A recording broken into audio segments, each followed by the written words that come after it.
உழைப்பு உண்மையாக உண்மையும் நேர்மையாக அந்த மக்களுக்கு உழைக்கும். அதனால் வெற்றி உறுதியானது. அதனால என் அன்பு பிள்ளைகளிடத்திலே சொல்லுவேன், வரப்போகிற தேர்தல் நாம் மறுபடியும் சொல்வதுதான். ஒவ்வொரு தேர்தலும் அவர்களுக்கு தேர்தல் களம், நமக்கு போர்க்களம். அவர்களின் வெற்றி சாதாரணமானது, நம்முடைய வெற்றி தமிழ் பேரினத்தின் சரித்திரமானது.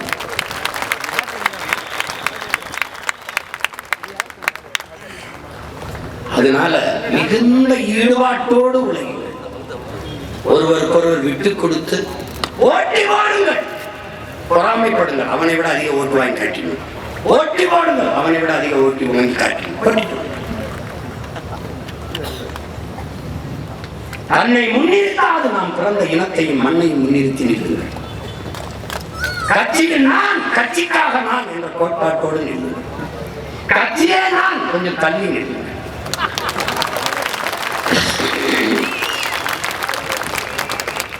அருகில் இருந்து துரோகியா இருப்பதை விட தூர இருந்து எதிரியா இருந்தது.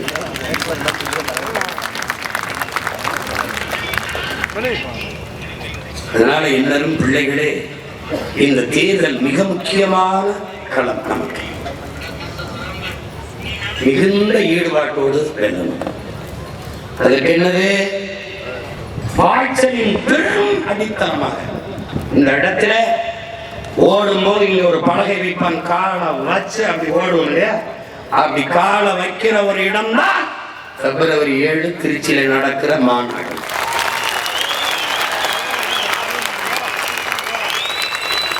மாநாடு என்றால் நாம் தமிழர் கட்சியின் மாநாடு அல்ல, நீனும் நானும் பிறந்த பெருமை மிக்க தமிழ் தேசிய இனத்தின் மாநாடு.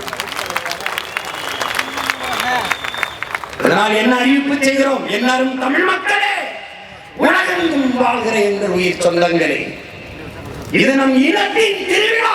எல்லோரும் கூடுவோம். நாம் குடும்பம் குடும்பமாய் கூடுவோம். கொடிய அரசியலை மூடுவோம்.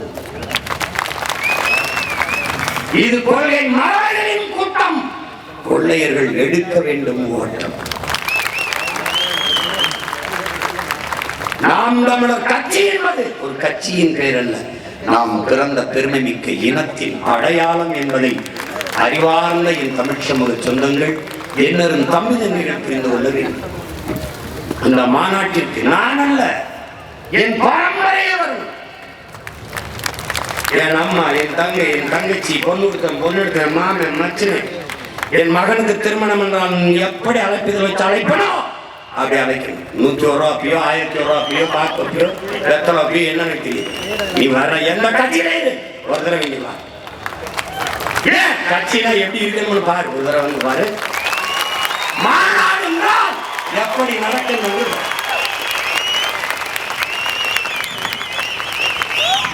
அதே 234 வேட்பாளர்களையும் ஒரே மேடையில் வைத்து அறிவிக்க போற ஒரே கட்சி நாம் தமிழர் கட்சி தான்.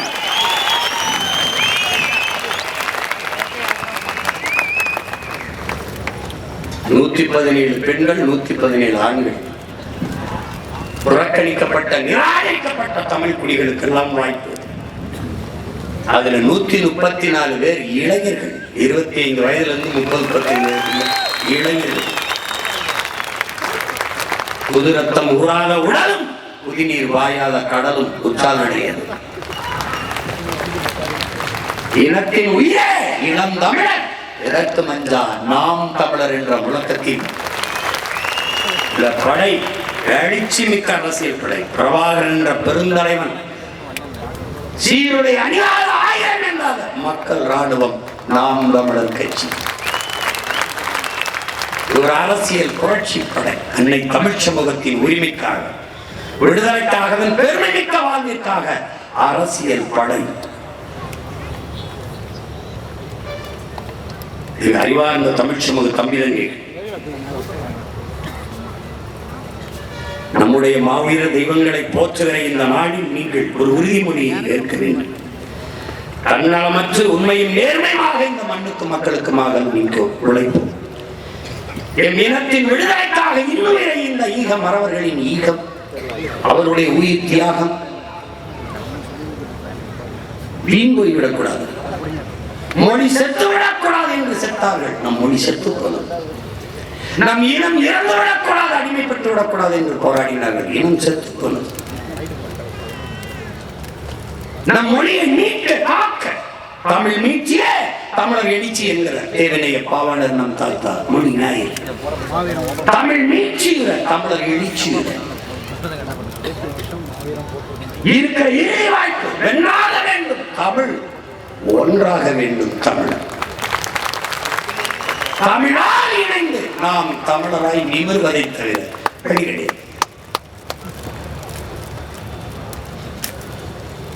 இது காட்டியதெல்லாம் காட்சி கிடையாது, சாட்சி.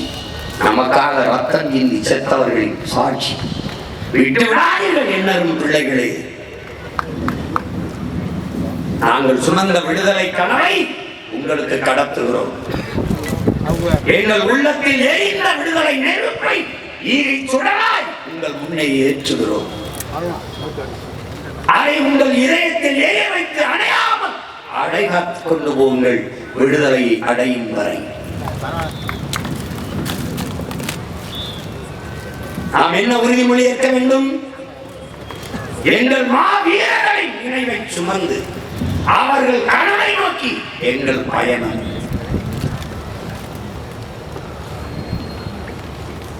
நாம் கால்கள் வழிநடத்தி அதன் வழியே செல்கிற பிள்ளைகள் அல்ல, கனவு வழிநடத்தி அதன் வழியே செல்கிற பிள்ளைகள்.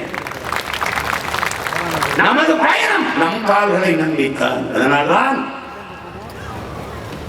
பாதை சரியானது, பயணம் தெளிவானது என்னும் பிள்ளைகளே, இலக்கு சரியானது, உறுதியானது. அவர் என்ன செய்யணும்? பயண தூரம் சற்று அதிகமாக இருக்குது. அவர் என்ன கால்களை வலிமைப்படுத்துங்கள்.